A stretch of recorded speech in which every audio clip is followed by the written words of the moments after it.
Hey everyone, this is Jay. I'm sure you've seen my picture in our group. Who I have with me? We have Mr. Derek Sloan. And if you pay attention and read all of our posts, you should know who he is. He is running for leadership of the Conservative Party. If you don't know who he is, well, then you're not in our page that often. Okay, so we haven't done this for a long time. I haven't done this for a long time with you guys. And I hope to have a really good conversation with Mr. Sloan. So, Mr. Sloan, thank you so much for taking this time. I'm sure the members are very excited. Many of our members they're all very conservative and they all really want to know every single one of the candidates and their platform. And we really want to give you the chance to send your message out to the group. I have to say that I was very impressed that when you were criticized for making racial remarks, okay, that you did not back down. I was really impressed with that because that takes balls. It doesn't, it's not easy, especially for us conservatives. So I'm really impressed by that. So, Mr. Sloan, please tell us about yourself. Tell the members about yourself, how you got started, how you got into politics, and all that. Sure. So I'm a member of parliament in an Ontario riding, conservative member of parliament, and I'm also a lawyer. I'm married. I have three young kids, two girls and a boy, 6, 5, and 4. And I live out in the country north of Belleville. I'm a former small business owner, and I got into politics because I saw the impact that we were seeing on free speech, freedom of conscience. I saw the ways in which our made in Canada industries were being destroyed by countries like China, who were flooding our markets with cheap and inferior goods. I felt that Canada needed a change of direction, and I wanted to be involved in whatever way I could. So I've been following every open door that I see. And I haven't stopped yet, and hopefully there's a few more doors I get to go through before this is all said and done. So I'm happy to be here. Canada needs a change of direction, and I'm not in this for popularity. God knows if I wanted to be popular, I'd be saying things a lot differently than I am right now. I'm in here to make this country a better place. I don't back down. I don't compromise, and most of the time I try to have a good time too. Yeah, and you know, if you were if you were in there for popularity, you'd probably stay as a lawyer and get more paid, right? And get more pay, right? That's right. That's right. I'd be back here with my family, just minding my own business. Yeah, yeah, and I'm really glad. I'm sure you have a very lovely family. Did you get into politics like around high school or in college? Exactly when?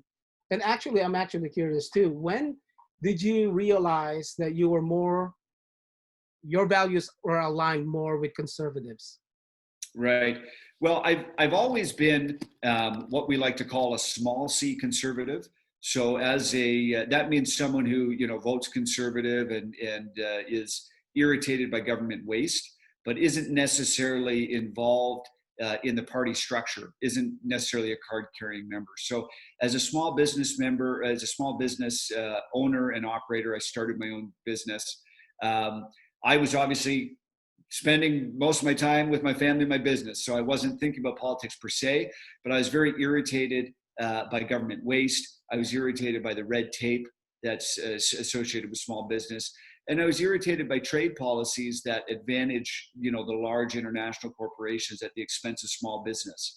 So I started to get a sense that, things were lined up against, small business people and average middle class Canadians.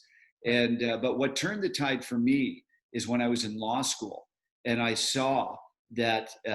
So I went back to law school a little bit later in life. I was out in the real world. I founded my own business. I worked in the private sector for a number of years. I decided to go back to law school later after I was married, and our first kid was on the way, and we owned a house and all that. And I saw that a lot of the students in law school, they were being trained to be political activists instead of lawyers. And they were being trained to, use the charter and other instruments in the law to make their political changes that they wanted. And they didn't really believe in free speech, and they didn't believe in freedom of conscience. And they were actively fighting against things like, for example, Trinity Western University in BC.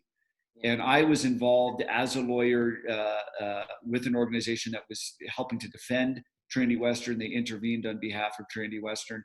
And there were so many people in my law school that said, you know, this school shouldn't have a right to exist. And it just boggled my mind, you know, given the rights in the charter, given the fact that they're a private school. So I realized basically that, you know, these are the type of people that are going to be sitting on our benches as judges in the next 20 or so years. And they're all being primed to swing to the left. So guys like me who would rather just, you know, run their own business or work hard, they have to get involved in politics too.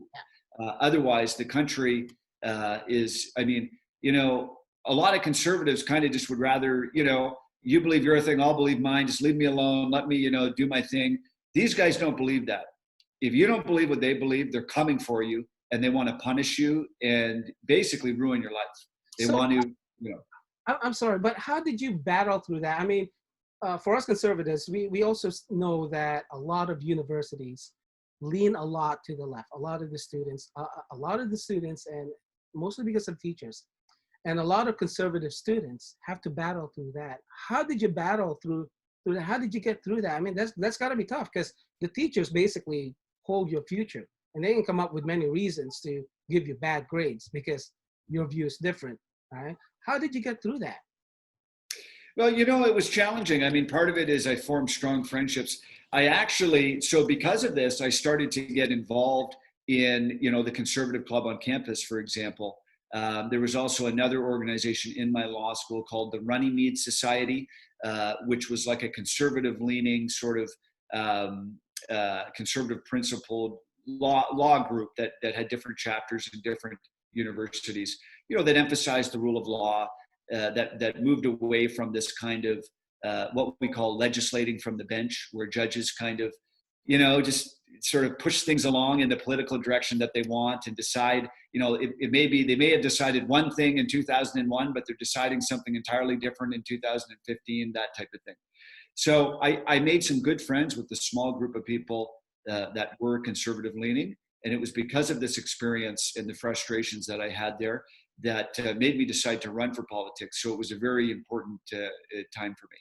So this is a really good segue for my next question, because really all of us would get into this. I get into this. This is what I'm doing this for, is because of the many concerns I see in our country, especially the past 4 or 5 years now. What are your greatest concern regarding the current government and where we are headed? And as you become a party leader, what will be your priority to kind of reverse the wrong direction where we're heading? Right. Well, they're really trying to undertake a social revolution to entirely change the history and the nature of what Canada is. And and we know that they're doing this because they're actively targeting people who hold, you know, traditional views. Yeah. I mean, and they're getting so, I mean, if you even, you know, go so far now as to say that, well, no, we shouldn't defund the police, or, hey, Canada's a pretty decent country. Yes, there's people who are racist, but like by and large, you know, our institutions aim to provide equality to all people. I mean, even saying things like that now are getting people fired and censored. And it shows that there's an agenda to basically control people by these divisive identity politics. And it's just, it's the way that certain groups of people are just trying to gain power politically and also change the way that the country is run. And it's not, I mean, our country is based off freedom. It's based off of the rule of law. It's based off of being able to have different opinions and not be penalized for it. Yeah, and that's the major issue.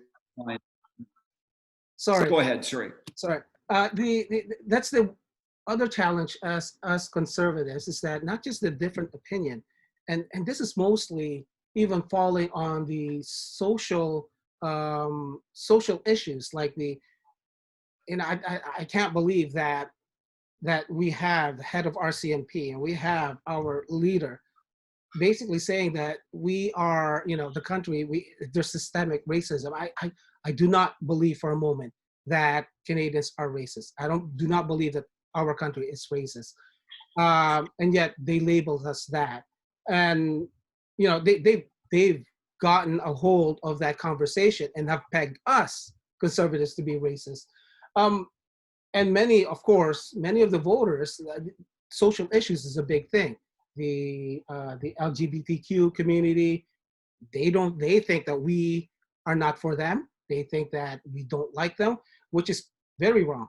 I have relatives that are that is married to they are a gay couple. I love them very dearly. They live in California. Okay, but the one thing is the other thing is that also climate change. They don't think we don't have any policies in that. How would you address that? Can you tell the members that, how would you address that as the party leader? Sure. Yeah. So listen, I'll answer your climate change question first, and then I'll circle around to the LGBT portion of it. When it comes to the environment, we need to do a better job at selling the conservative perspective. Yeah. And the conservative perspective is not alarmist, but it is conservationist. So we need to have a good plan that has things in it that actually benefit the environment. So I've suggested some things. For example, eliminating raw sewage dumps into our waterways, promoting green technology that reduces emissions, setting targets to reduce landfill waste, setting targets to promote biodegradable packaging. There's so many things that we can do that have a real impact. The Liberals just want to get into these international tax schemes, things like the Paris Agreement that benefit China, but hamper our own manufacturing industry. I mean, that's not the way to go. If you have a solid environmental plan that actually impacts the environment, we can sell it, and that's what we need to do. Yeah. Now, going back to the what do you call that? The state of our country. We are obviously very divided. And I really truly blame the current government that's on the helm right now. What are your thoughts on that, especially with the feeling of isolation of the West? Okay, I live here in Vancouver, but I am actually living in Edmonton for work as well, and I can feel it. I can feel it through many people, through the people that I talk to. But obviously, Ontario and Quebec, they are bigger, they have bigger votes. Okay, how would you win them over and still feel that the West is included? Okay, I gotta tell you, it is very real. I know that 30% chance of the Wexit, that I'm sure you've heard of that party. They have a chance to become a minority government in Alberta and even in Saskatchewan.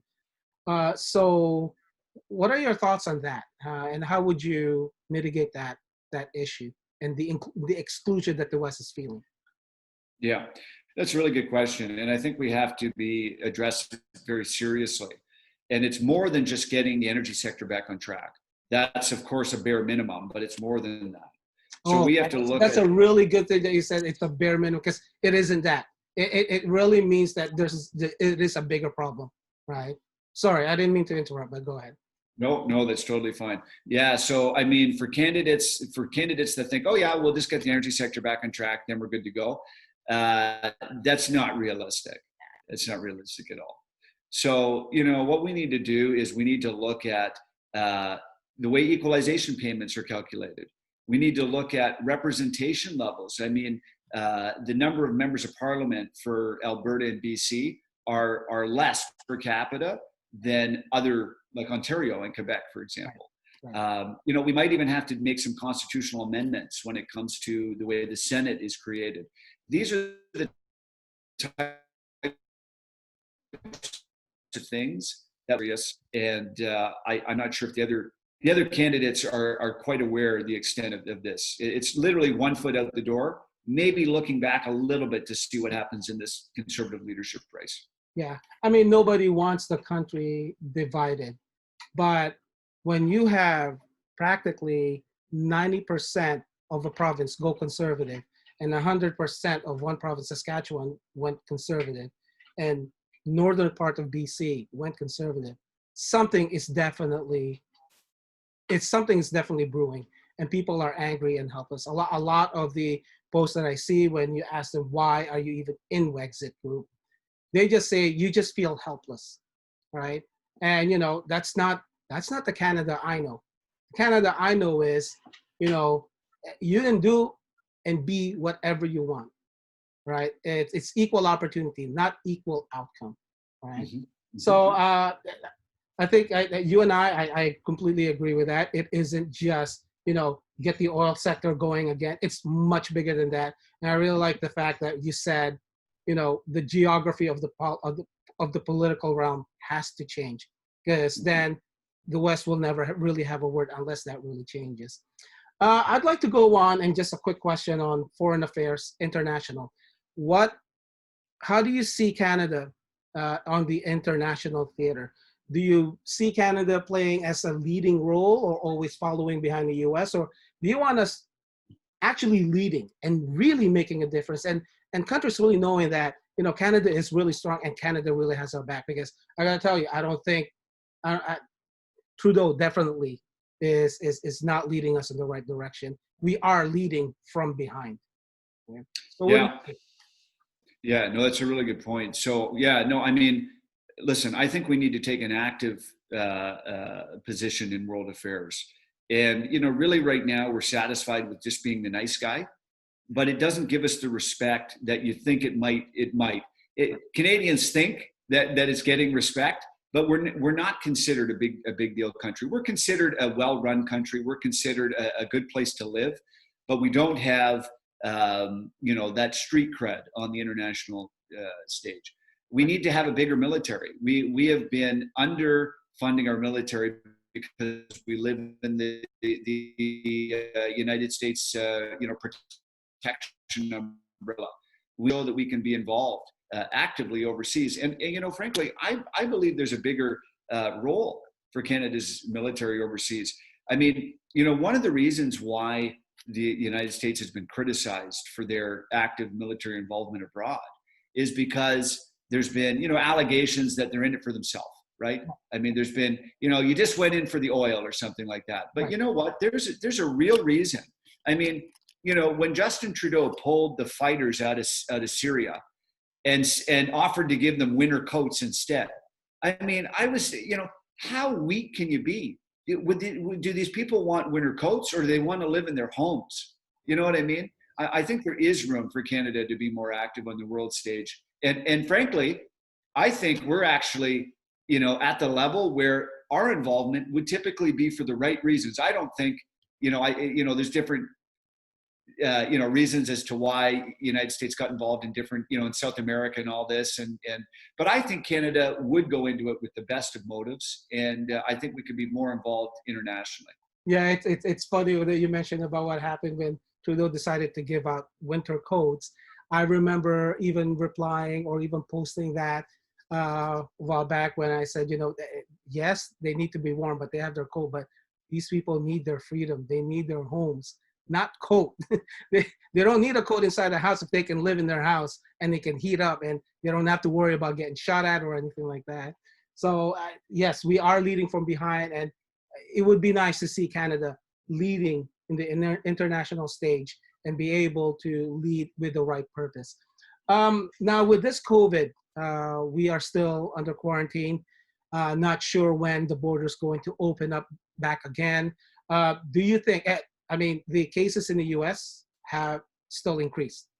I don't know what they're going to do with that. But how do you, if you were in charge right now, how would you handle that? Would you open up the border at this moment or still keep it closed? Well, we certainly need to open up the economy. And it took us a long time to do that. And I think, with the right safety measures, we can absolutely do that. I don't think we ever should have shut our economy completely. I think it was unnecessary. I think if we would have taken some early precautions, we could have avoided that.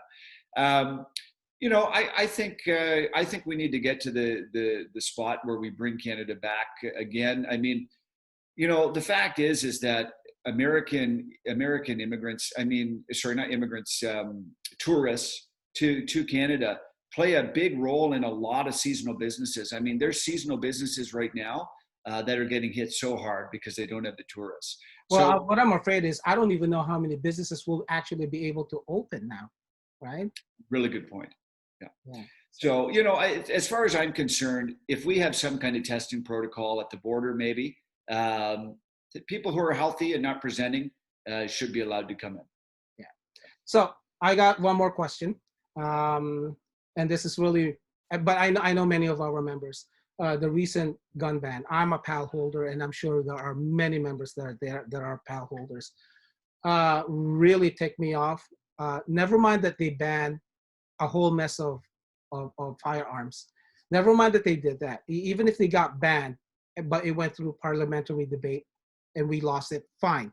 At least it was done fairly and through a process. But they used OIC, an equivalent of an executive order in the US.